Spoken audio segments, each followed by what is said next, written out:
నమస్తే welcome to 9+ news. Congress పార్టీలో క్రమశిక్షణకు కట్టుబడి ఉండాల్సిన నేతలపై టీపీసీసీ క్రమశిక్షణ కమిటీ కొరడా ఝుళిపించింది.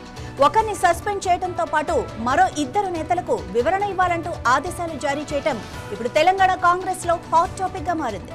ఎల్బీ నగర్ కాంగ్రెస్ సీనియర్ నాయకుడు జక్కిడి ప్రభాకర్ రెడ్డిపై టీపీసీసీ క్రమశిక్షణ కమిటీ సస్పెన్షన్ వేటు వేసింది. పలువురిని వ్యక్తిగత విషయాలపై దూషించడంతో పాటు కులాల పేరుతో అనుచిత వ్యాఖ్యలు చేసినట్లు ఆరోపణలు రావడంతో దీనికి సంబంధించిన ఆధారాలను పరిశీలించిన కమిటీ ప్రభాకర్ రెడ్డిని సస్పెండ్ చేస్తూ ఆదేశాలు జారీ చేసింది.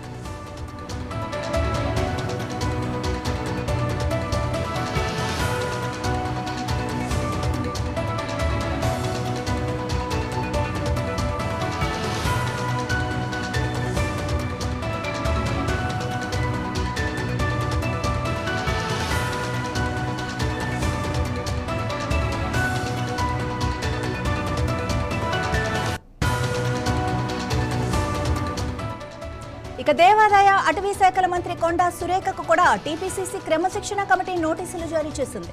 పరకాలలో మంత్రి కొండా సురేఖ కుమార్తె సుస్మిత ముఖ్యమంత్రి రేవంత్ రెడ్డి సీనియర్ ఎమ్మెల్యే రేవూరి ప్రకాష్ రెడ్డిపై అనుచిత వ్యాఖ్యలు చేశారన్న అంశాన్ని కమిటీ సీరియస్ గా తీసుకుంది.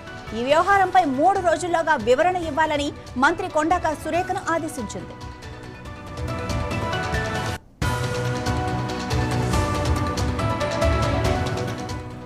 మరోవైపు మాజీ మంత్రి ప్రణాళికా సంఘం ఉపాధ్యక్షుడు చిన్నారెడ్డి పైన కూడా క్రమశిక్షణ కమిటీ చర్యలకు దిగింది. ఇటీవల వనపర్తి నియోజకవర్గంలో జరిగిన సభలో పార్టీకి వ్యతిరేకంగా వ్యాఖ్యలు చేయడంతో పాటు స్థానిక ఎమ్మెల్యేపై అనుచితంగా ప్రవర్తించారన్న ఆరోపణలపై వివరణ కోరింది. 3 రోజుల్లోగా సమాధానం ఇవ్వాలని ఆదేశించింది.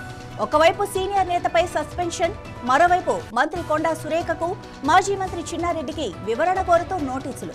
వరుసగా చోటు చేసుకుంటున్న ఈ పరిణామాలతో తెలంగాణ కాంగ్రెస్ లో పార్టీ క్రమశిక్షణ అంశం మరోసారి చర్చయాంశంగా మారింది.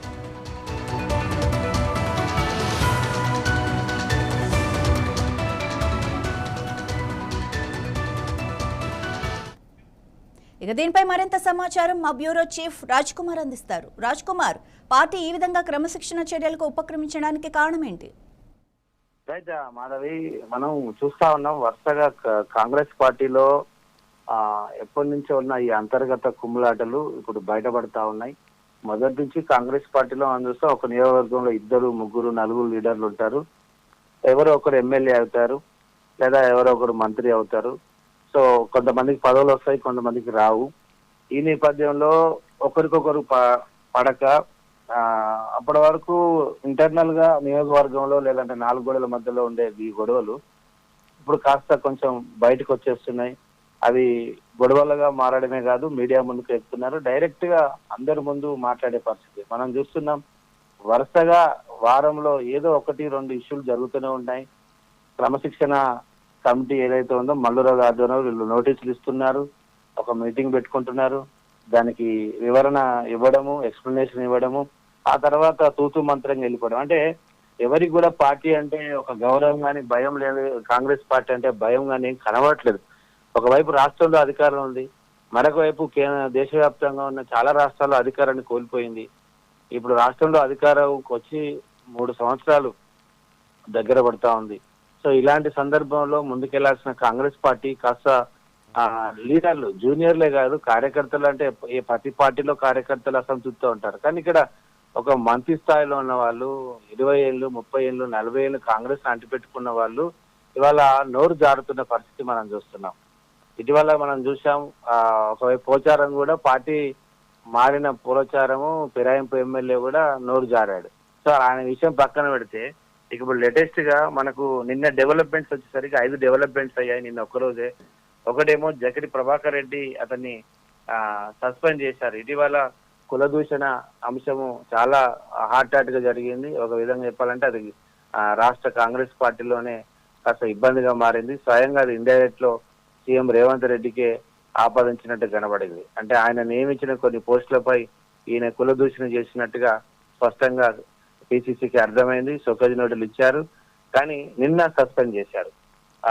సీనియర్ నాయకుడు ఎల్బీ నగర్ సంబంధించిన నేత జక్కిడి ప్రభాకర్ రెడ్డిని నిన్న సస్పెండ్ చేస్తూ పిసిసి మహేష్ కుమార్ గౌడ్ ఒక లెటర్ కూడా అఫీషియల్ గా రిలీజ్ చేశారు.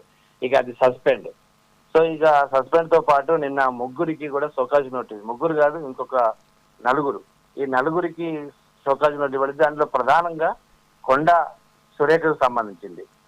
మంత్రి కొండ సురేఖ కుమార్తె సుష్మిత పరకాల నియోజకవర్గానికి సంబంధించి డైరెక్ట్ గా సీఎం మీదనే అటాక్ చేయడం జరిగింది. మొన్న 2 రోజుల క్రితము పరకాల్లో సీఎం రేవంత్ రెడ్డి వెళ్తూ ఇక్కడ రేవూరి ప్రకాష్ రెడ్డి గెలిపియాలి అంటూ ఆయనకు టికెట్ కూడా ఇక ఇండైరెక్ట్ అనౌన్స్మెంట్ చేసినట్టే. ఇంకా 2 ఏళ్ళు ఎలక్షన్స్ ఉన్నాయి, 2 ఏళ్ళకు పైగా. ఇప్పుడే టికెట్ ఎవరు అనౌన్స్మెంట్ చేశారు, అది పరకాల మీద కొండ సురేఖ కుమార్తె కన్నేసింది ఆ నియోజకవర్గం మీద. ఎందుకంటే దాదాపు 30 సంవత్సరాల పైగా వాళ్ళకి పరకాల, భూపాలపల్లి, ఇటు షాయంపేట, ఇటు ఇప్పుడున్న ఏదైతే నియోజకవర్గం ఉంది ఇది అన్ని కూడా వాళ్ళు చాలా పట్టు ఉంది. సో ఈ పాత నియోజకవర్గం కాబట్టి ఖచ్చితంగా ఈసారి కుమార్తెకు పరకాల నుంచి ఇద్దామని వీళ్ళు ఫ్యామిలీ డిసైడ్ అయ్యారు, కొండ ఫ్యామిలీ. కానీ సీఎం రేవంత్ రెడ్డి రేవూరి ప్రకాష్ రెడ్డికే కన్ఫర్మ్ చేయడంతో ఇప్పుడు కొండ సుష్మిత చాలా ఫైర్ అయ్యారు. నిన్న డైరెక్ట్ సీఎం రేవంత్ రెడ్డి మీద ఆయనెవరు ఇవ్వడానికి, ఆయనెవరు ప్రకటించడానికి, అసలు ఏమనుకుంటున్నారు, ఇక్కడ మేము ఎన్నో రోజుల నుంచి రాజకీయాలు చేస్తున్నాము, ఈ టికెట్ నాదే, ఈ స్థానం నాదే, ఎవరు ఏం చెప్పినా నేను ఊరుకోను, అవసరమైతే ఇండిపెండెంట్ గా చేసినా గెలుస్తానని చెప్పుకుంటూ ఇండైరెక్ట్ లో మళ్ళీ పొంగు అంటే పొంగులేడు సుధాకర్ రెడ్డి, ఆయన పక్కన ఒక ఆయన పొంగు ఉన్నాడు ఆగుతలేరు అని. సో ఇలా గతంలో కూడా ఒకసారి గొడవ జరిగింది సుష్మిత. ఈ నేపథ్యంలో సీఎం రేవంత్ రెడ్డిపై డైరెక్ట్ గా వ్యాఖ్యలు చేయడం, పార్టీని కూడా కొంచెం దూషించినట్టుగా మాట్లాడడంతో ఆమెకు కూడా నిన్న, ఆమెకు కాదు వాళ్ళ కొండ సురేఖ ఎవరైతే మంత్రి ఉన్నారో ఆ మంత్రికి పిసిసి చీఫ్ తరపున, అంటే ఏదైతే క్రమశిక్షణ సంఘం ఉందో వాళ్ళు నిన్న మల్లు రవి ఆధ్వర్యంలో ఉన్న సంఘం 3 రోజుల్లో వివరణ ఇవ్వాలని కొండ సురేఖకు నోటీసారు. ఎందుకంటే ఆమె కుమార్తె మాట్లాడింది కాబట్టి, ఆమె పార్టీలో పెద్ద క్రియాశీలక కాదు కాబట్టి డైరెక్ట్ మంత్రికే ఈ షోకాజ్ నోట్ ఇవ్వడం అనేది వాళ్ళ పార్టీలో ఒక చర్చ జరుగుతోంది. ఇప్పటికే కడియం శ్రీహరితో కొండ సురేఖకు గొడవ నడుస్తా ఉంది. దాని మీద పిసిసి అబ్జర్వర్ కూడా అది పలుమార్లు భేటీ అయ్యారు, ఇంకా అది గొడవ పూర్తి కాలేదు. ఈలోపు ఇప్పుడు ఇదొక వివాదంలో కొండ ఫ్యామిలీ ఇరుక్కుందని చెప్పొచ్చు.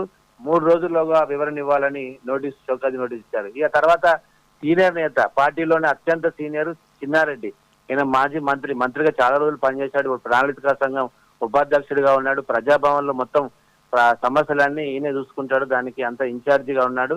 ఆయన కూడా అక్కడ ఉన్న లోకల్ గా ఎమ్మెల్యే మెగారెడ్డి ఎవరైతే ఉన్నారో వనపర్తి ఎమ్మెల్యేకు ఈయనకు పడట్లేదు, వాళ్ళ కార్యకర్తలు ఈయన కార్యకర్తలు పడట్లేదు.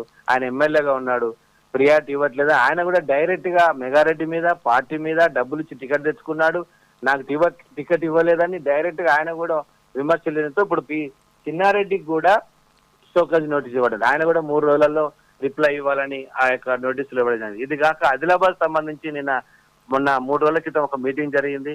ఆ తర్వాత ఇంకా గతంలో ఉన్న వ్యవహారాలను దృష్టిలో పెట్టుకుని ఆదిలాబాద్ నియోజకవర్గ ఇన్ఛార్జి శ్రీనివాస్ రెడ్డికి, అదేవిధంగా మున్సిపల్ కార్పొరేషన్ సంజయ్ కూడా క్రమశిక్షణ కమిటీ ఏదైతే ఉందో పిసిసి, వీళ్ళిద్దరికి కూడా షోకాజ్ నోటీస్ ఇచ్చింది. వీళ్ళు కూడా 3 రోజులలో రిప్లై ఇవ్వాలి. అంటే ఇప్పుడు ఒకళ్ళు సస్పెండ్ చేస్తే నలుగురికి షోకాజ్ నోటీసులు ఇవ్వడం, ఇదంతా నిజంగా కాంగ్రెస్ పార్టీలో క్రమశిక్షణ అనేది గాడి తప్పుతా ఉంది. వాస్తవంగా ఇతర పార్టీతో పోలితే కొంచెం స్వాతంత్రం ఎక్కువనే, ఫ్రీడమ్ ఆఫ్ స్పీచ్ ఎక్కువనే కొంచెం, కానీ అది మరి కాస్త ఎక్కువ అయిపోయింది. ఎవరు వీళ్ళను కంట్రోల్ చేయలేకపోతున్నారు.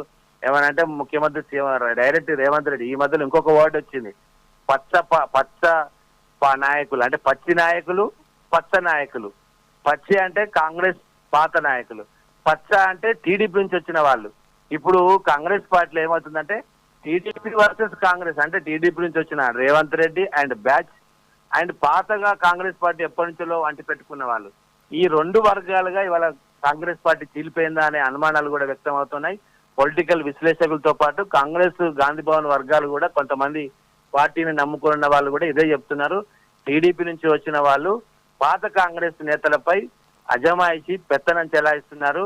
దానికి సీఎం రేవంత్ రెడ్డి కావచ్చు, ఇంకా మిగతా ఇప్పుడు వేమ నరేందర్ రెడ్డి కానీ, సీతక్క కానీ, ఇప్పుడు రేవూరి ప్రకాష్ రెడ్డి కానీ, వీళ్ళందరూ టీడీపీ నుంచి వచ్చిన వాళ్ళే.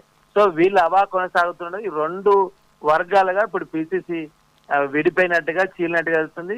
సో ఆయన పిసిసి చీఫ్ మహేష్ కుమార్ గౌడ్ కు రేవంత్ రెడ్డికి కూడా కాస్త గ్యాప్ ఉందనే వార్తలు. సో ఇవన్నీ కూడా కాంగ్రెస్ పార్టీ కాస్త ఇరకాటంలో పడతా ఉంది.